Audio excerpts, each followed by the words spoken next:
This is a big debate for parents. How much freedom should you give your kids? That is a question, and when. One parenting style raising some eyebrows is often called free-range parenting, and it has a local couple worried that somebody may actually call the police on them. Paula Ebben tonight takes a closer look.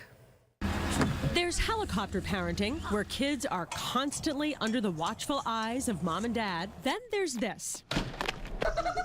Emma, Leah, and Miles running around, no hovering parents in sight. We get to do a lot of stuff on our own.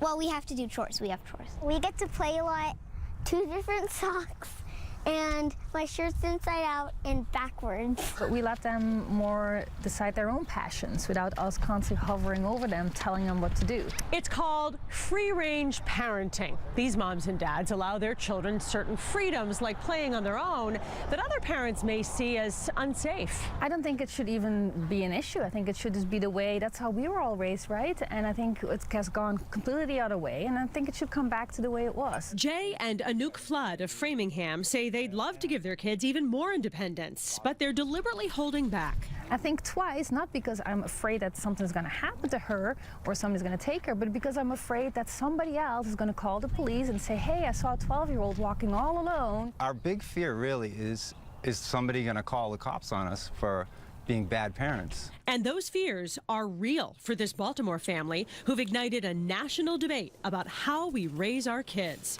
The couple is under state supervision for allowing their 10 and 6-year-old to walk alone to the playground 1 mile from their home. So for us, walking a mile to the park was clearly within what they were capable of. The kids have now been picked up by police twice. And I think we focus so much on the risks of giving children freedom, and we ignore the risks of not giving them freedom. Every kid is different, and every parent is different. Dr. Denny Mendoza, head of psychiatric services at Beth Israel Deaconess in Plymouth, says it's important to know what your own kid can handle. There is no one formula to calculate how far away or how much distance you're going to put between yourself and your kid. It's all about critical thinking and common sense. Jay and Anouk combine strict rules about bedtime and chores with tons of free play. You can't protect them forever. You need to watch them until you're sure that they can make those decisions, but you need to let them make those decisions. If you trust your kid, they're going to surprise you at how responsible they are. Paula Ebben, WBZ News.